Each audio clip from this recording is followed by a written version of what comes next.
Today we're talking about the Tangerine World Mastercard. If you want to maximize your travel rewards without paying annual fees, you might think this card is perfect. But here's the truth that might surprise you. This travel card has some serious limitations hiding beneath its marketing appeal. So in this video, I'm going to walk through exactly why this card might not be the travel powerhouse it appears to be, and later on I'll reveal the top 3 features this card actually offers. So stick with me, because by the end, you'll understand why this card might not be a great fit for most people and what it really takes to get value from it. By the way, I'm Jordan, and between this YouTube channel and my website, I've helped hundreds of thousands of Canadians save hundreds of millions of dollars just by using credit cards, and I've been analyzing Canadian travel cards for years. Let's dive in.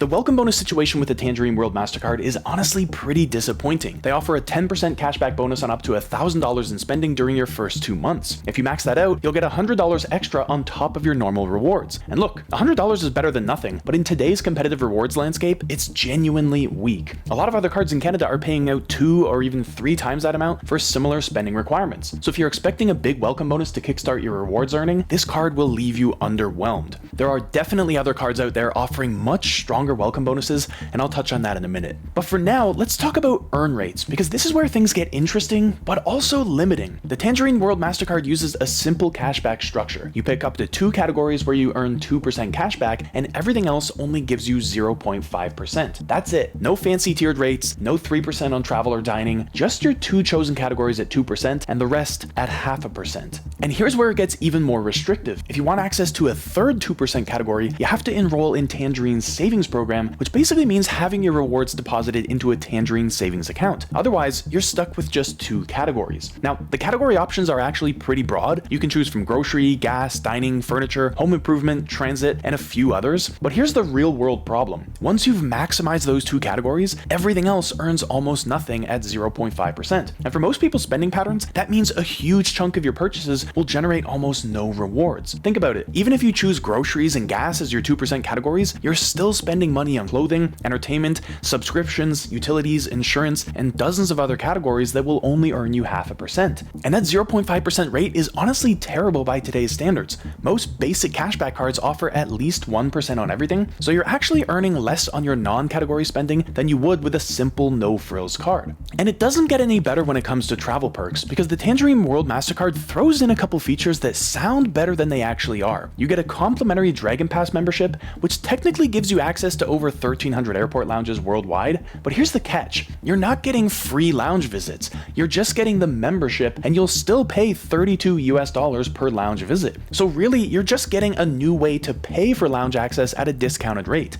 So yes, it's better than nothing if you travel a lot and you don't mind still paying for lounges, but you can't expect to lounge hop for free. You also get access to MasterCard travel rewards, where you can supposedly unlock special cashback offers at certain retailers overseas, though I haven't seen anyone talking about this in practice, so I wouldn't put too much stock in it as a reliable benefit. And Tangerine used to offer complimentary Boingo Wi-Fi access at airports, though that's no longer a benefit of the card. Now, the card does have one unique feature that's actually useful here, which is that you can add up to 5 additional cardholders to the same account with no fee. So if you want your whole family earning cashback together and pooling your rewards, then that is legitimately valuable. But overall, the travel perks feel more like nice to haves rather than substantial benefits. You're not getting hotel credits, airline miles, or comprehensive travel insurance. You just get the opportunity to pay for airport lounges and that questionable MasterCard travel rewards program.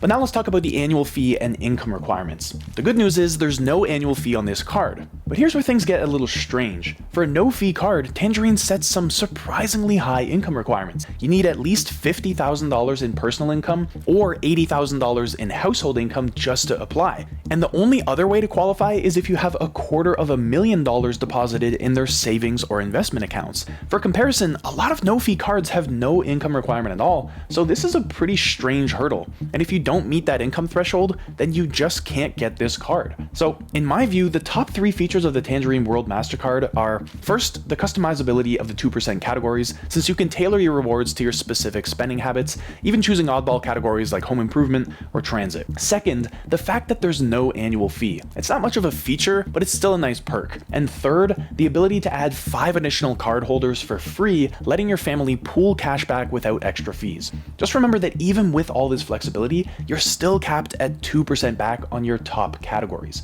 So the question is then, who is this card actually good for? Well, in my view, it could make sense if you have very predictable spending that fits neatly into exactly 2 categories and you don't mind banking with Tangerine. So picture a household that spends primarily on groceries and gas. You could set those as your 2% categories and consistently earn that higher rate every single month. Or maybe you're doing a big home renovation and you want 2% back on furniture and home improvement purchases. If your entire spending pattern is mostly covered by your 2 chosen categories, then you might extract some decent value. And if you're already a Tangerine customer, then the integration is pretty seamless. But the card is definitely not good for people who travel frequently or want serious travel rewards. If you're booking hotels, flights, or eating out regularly, then you'll mostly earn that pretty dismal 0.5% rate. And travel points enthusiasts will hate this card because Tangerine's rewards are just straight cashback, 2% in your selected categories and 0.5% on everything else, with zero flexibility. You can't transfer rewards to airlines or hotels, and there are no premium redemption options. So if you're the kind of person who loves squeezing extra value out of points, then this card is going to frustrate you.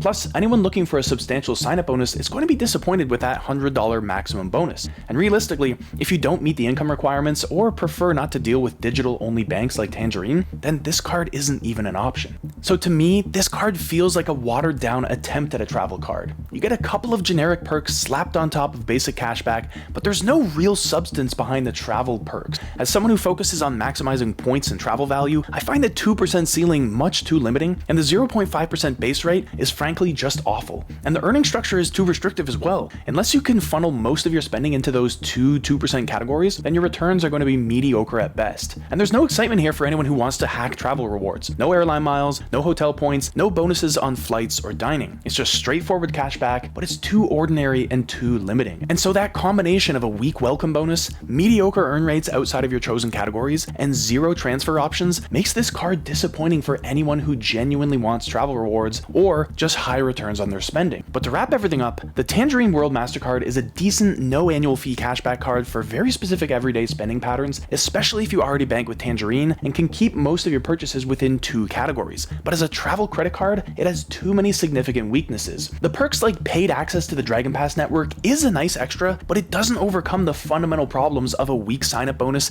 and modest rewards. Because if your goal is earning free travel or maximizing points, this card simply won't get you there. And for anyone actually chasing travel value, there are far better options available. So while the Tangerine World Mastercard might seem like a no-fee winner on the surface, the truth is it's missing the core features that actually help you travel for free. But there's something else I haven't shown you yet, something that smart Canadian travelers are using to unlock 5 to 10 times more value from their existing spending. I'm always surprised at how few people are aware of how this works, and when I share it with them, a lot of them are genuinely shocked. So if you want to learn the dead simple strategy that will have you earning more points than anyone else you know, watch this video next.